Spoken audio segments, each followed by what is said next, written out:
ভরা মৌসুম হলেও দেশের বাজারে কমেনি চালের দাম, অথচ বিশ্ব বাজারে ইতোমধ্যেই বেড়েছে সরবরাহ, দামে এসেছে স্থিতিশীলতা। এদিকে হাওর অঞ্চলে শেষ হয়েছে ধান কাটা, কৃষকরা ব্যস্ত সময় পার করছেন মাড়াইয়ের কাজে।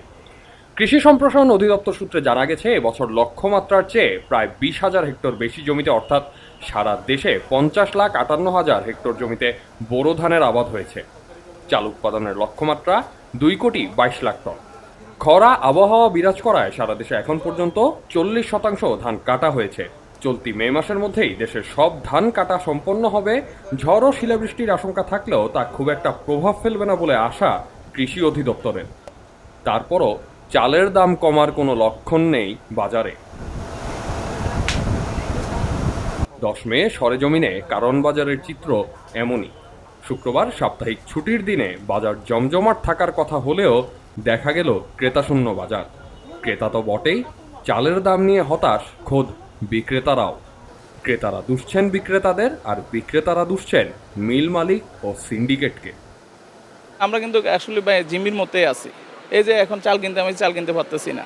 আমার মাসে 15 কেজি লাগে। আমাদের আগে যদি আমরা 50 কেজির বস্তা কিনতাম, এখন আমাদের কিনা লাগতেছে 25 কেজির বস্তা।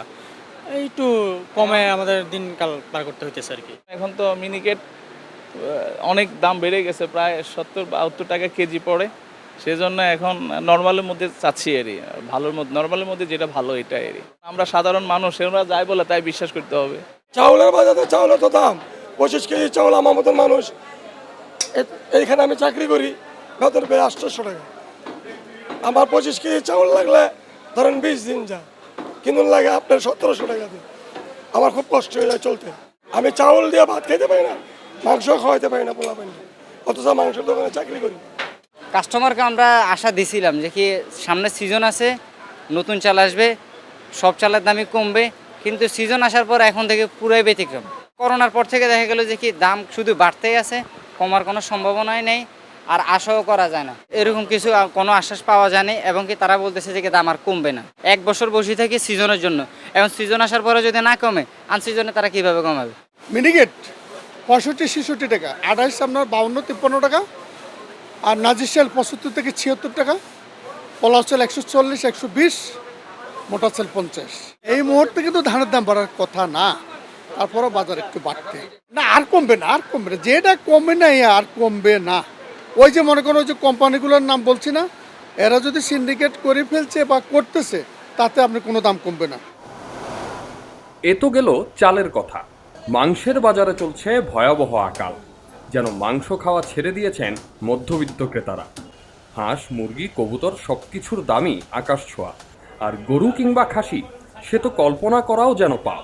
তার উপর সামনে ঈদুল আজহা, ইতোমধ্যেই কমে গেছে গরু ও খাসির দৈনন্দিন সরবরাহ।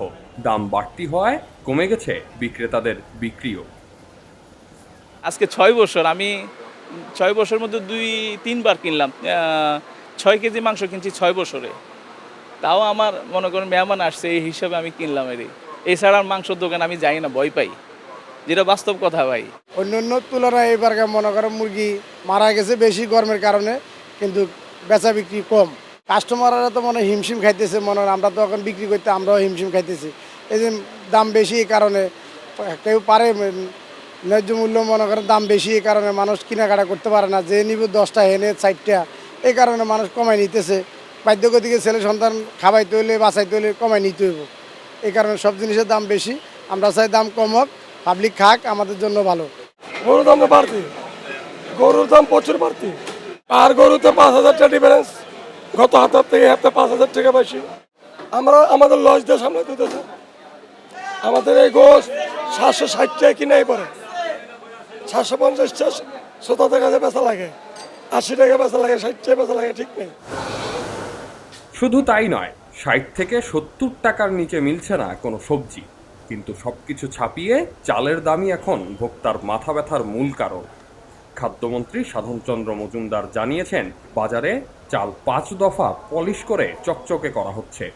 দফায় দফায় পলিশ করায় চালের পুষ্টি কমছে, বিদ্যুৎ খরচ, শ্রমিকের মজুরি সব মিলিয়ে প্রতি কেজিতে বাড়তি প্রায় 4 টাকা বহন করতে হচ্ছে ভোক্তাকে।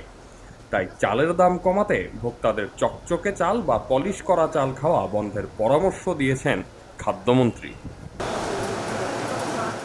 আহমদ সিফাত, খবরের কাগজ। এলো খবরের কাগজ, নিখাত, নির্ভীক, নিরপেক্ষ।